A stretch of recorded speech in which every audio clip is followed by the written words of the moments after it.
Girlfriend আছে কার কার দেখি হাত তোলো।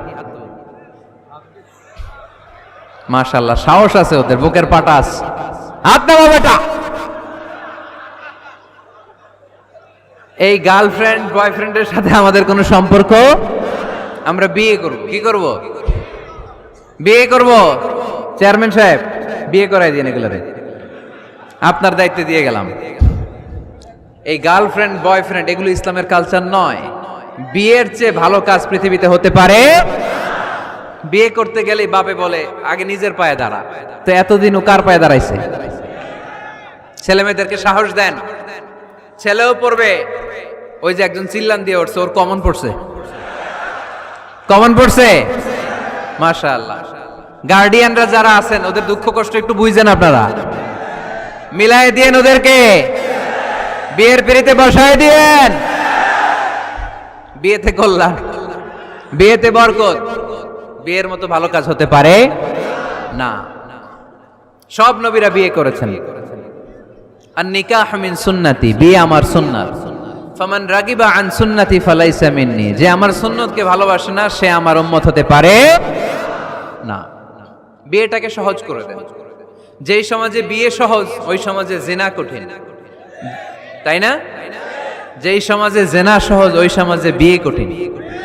আমাদের সমাজে জিনা করা সহজ, বিয়ে করতে লাগে 10 লাখ, জিনা করতে লাগে 1000। ঠিক কি না?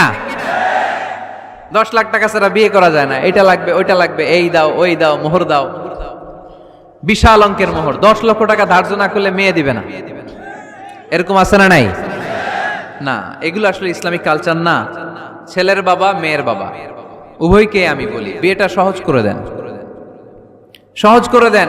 ছেলে পড়াশোনা করুক, সমস্যা নাই, মেয়েও পড়ুক, কিন্তু তারা পবিত্রভাবে তাদের সম্পর্ককে মেনটেন করুক। ঠিক কিনা? তাদের এই যৌবনের তাড়নায় যে পাপের সাথে জড়াবে তার পার্সেন্টেজ গুণা বাবা হিসেবে আপনার কাঁধেও আছে না নাই? এজন্য বাবারা সাবধান, মায়েরা সাবধান, বিয়েটাকে সহজ করেন। এই এলাকার যুব সংঘ যারা আছো, তোমরা একটা ক্যাম্পেইন করবা এই মাহফিলের পরে, টাইমলি ম্যারেজ ক্যাম্পেইন।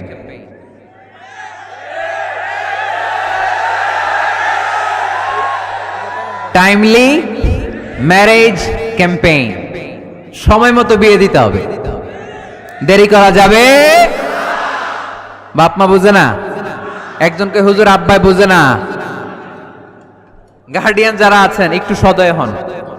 ওরা যে পাপের সাথে, পাপের রাস্তা যে ওরা চিনে যাচ্ছে, পাপের পথে যে জড়িয়ে যাচ্ছে, আল্লাহর সুপ্রিম কোর্টের কাঠগড়ায় আসামি করে আল্লাহ সেদিন আপনারে দাঁড় করাবে। আল্লাযীনা হুম লিফুরুজিহিম হাফিজুন, দে গার্ড देयर প্রাইভেটস। মুকদ্দামাতুল হারামে হারাম, এট এ গ্ল্যান্স। একটা নারীর দিকে চোখ পড়ে যাওয়া এটা হারাম না, কিন্তু এই চোখ পড়ার কারণে এটা জেনার দিকে নিয়ে যাবে, এজন্য এটাকেও হারাম করেছে কে? মুকদ্দামাতুল হারামে হারাম। এই নজরটা বড় খারাপ। আর নাযার সাহামুন মাসমুমুন মিন সিহামি ইবলিস। এই নজর হচ্ছে শয়তানের বিষ মাখানো তীরের মধ্য থেকে একটা ভয়ঙ্কর তীর। এই তীর দিয়ে শয়তান যুবক আর যুবতীদেরকে কাবু করে ফেলে।